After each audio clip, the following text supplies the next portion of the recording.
कैलाश मानसरोवर की शीतल गोद में, जहां साक्षात महादेव और माता पार्वती निवास करते हैं, एक बार वहां का वातावरण अत्यंत गंभीर हो गया।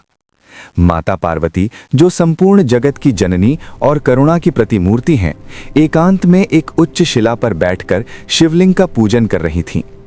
पूजा समाप्त करने के बाद जब उन्होंने ध्यान लगाया तो अचानक उनकी आंखों से अश्रुओं की धारा बहने लगी। माता के हृदय में संसार के प्राणियों के प्रति अपार ममता उमड़ रही थी। तभी वहां महादेव प्रकट हुए और बोले, हे देवी, आप तो स्वयं शक्ति हैं, फिर इन नैनों में अश्रु कैसे? किस दुख ने आपको व्यथित किया है? माता पार्वती सिसकते हुए बोली, हे प्राणनाथ, मैं देख रही हूं कि पृथ्वी पर आपका भक्त अत्यंत पीड़ा में है। वो अपनी ही व्याधियों और कष्टों को सहने में असमर्थ हो रहा है। वो श्रद्धा तो रखता है, पर फिर भी उसके जीवन से दुख क्यों नहीं जाता? महादेव मुस्कुराए और बोले, पार्वती, मनुष्य के दुखों का कारण उसके कर्म और उसकी अज्ञानता है। तुम्हारी इस व्याकुलता का उत्तर तुम्हें स्वयं पृथ्वीलोक यानी मृत्युलोक पर जाकर ही मिलेगा। महादेव ने एक शर्त रखी कि माता को अपनी समस्त ईश्वरीय शक्तियों का त्याग कर एक साधारण मानव बनकर जाना होगा और स्वयं महादेव ही उन्हें लेने आएंगे।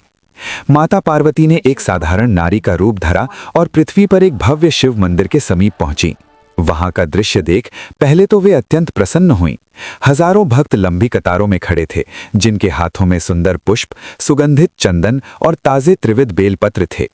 भक्त जयकारे लगा रहे थे और महादेव पर सामग्रियां अर्पित कर रहे थे। किंतु जैसे ही माता की दृष्टि मंदिर के बाहरी परिसर और कचरे के ढेर पर पड़ी, उनका मन उदास हो गया। उन्होंने देखा कि जो बेलपत्र अभी कुछ क्षण पहले महादेव के मस्तक की शोभा बढ़ा रहे थे, उन्हें मंदिर के कर्मचारी और कुछ भक्त झाड़ू से बुहार कर कचरे में फेंक रहे थे। लोग उन पवित्र बेलपत्रों पर पैर रखकर निकल रहे थे।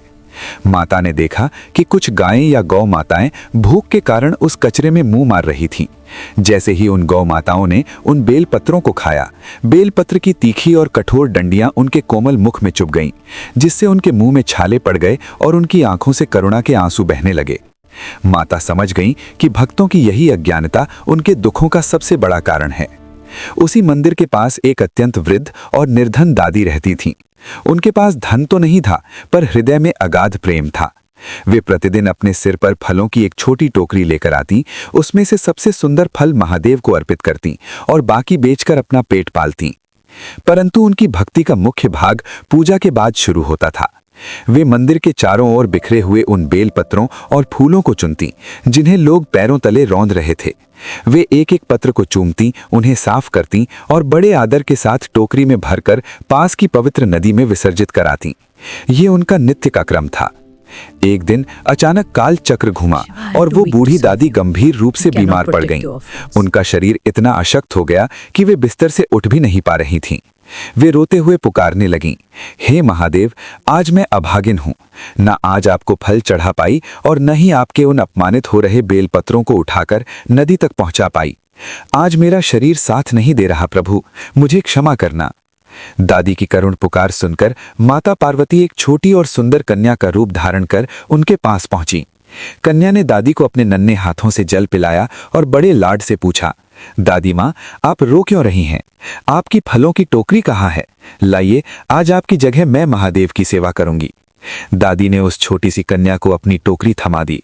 उस छोटी सी कन्या ने मंदिर जाकर पहले महादेव को फल चढ़ाया और फिर पूरे मंदिर की परिक्रमा कर एक एक बेलपत्र को उठाकर अपनी टोकरी में भरा।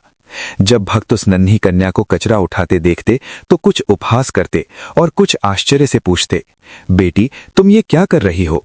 तब कन्या ने अपनी आंखों में आंसू भरकर कहा, जिस बेलपत्र को आप अपनी कामनाओं की पूर्ति के लिए महादेव पर चढ़ाते हैं, वो महादेव का अंश बन जाता है। जब आप इसे इधर उधर फेंकते हैं और ये पैरों के नीचे आता है, तो महादेव को उतनी ही पीड़ा होती है जितनी एक पिता को अपने अपमानित पुत्र को देखकर होती है। जब इन बेलपत्रों की डंडियां गाय के मुंह में छिलती हैं, तो उस गौ माता का श्राप सीधे आपके भाग्य को प्रभावित करता है। यही कारण है कि पूजा पाठ के बाद भी आपके घर से दुख और बीमारियां नहीं जाती। कन्या की ये अलौकिक वाणी सुनकर वहां उपस्थित जनसमूह स्तब्ध रह गया। भक्तों को अपनी बड़ी भूल का एहसास हुआ। कन्या ने आगे कहा, यदि आप महादेव की कृपा चाहते हैं तो अर्पित की गई सामग्री का उतना ही सम्मान करें जितना अर्पण करते समय करते हैं। इन्हें सदैव बहते जल में विसर्जित करें या किसी वृक्ष की जड़ में दबा दें ताकि इनका अपमान न हो। सभी भक्तों ने हाथ जोड़कर वचन दिया कि अब से वे कभी भी पूजन सामग्री का निरादर नहीं करेंगे। धीरे धीरे उस बूढ़ी दादी के स्वास्थ्य में भी सुधार होने लगा, क्योंकि माता पार्वती की सेवा और भक्तों के बदले हुए भावों का पुण्य उन्हें मिल रहा था। अंत में महादेव स्वयं वहां ज्योतिपुंज के रूप में प्रकट हुए। उन्होंने माता पार्वती को उनके मूल स्वरूप में वापस बुलाया। महादेव ने उस वृद्धा की अटूट सेवा से प्रसन्न होकर कहा, हे महान आत्मा, तुमने उन अंशों की रक्षा की जिन्हें संसार त्याग चुका था। आज से मैं तुम्हें आशीर्वाद देता हूं कि तुम्हारा अगला जन्म एक दिव्य पुष्प के रूप में होगा जो सदैव मेरे चरणों की शोभा बढ़ाएगा। देखते ही देखते वो वृद्धा एक सुंदर पारिजात के वृक्ष में परिवर्तित हो गई, जिसकी सुगंध से पूरा ब्रह्मांड महक उठा। ये कथा हमें ये महान शिक्षा देती है कि ईश्वर को अर्पित की गई वस्तु निर्माल्य कहलाती है और उसका अपमान साक्षात ईश्वर का अपमान है। बेलपत्र और फूलों को कचरे में या इधर उधर फेंकने से घर में दरिद्रता, शारीरिक पीड़ा और मानसिक अशांति आती है।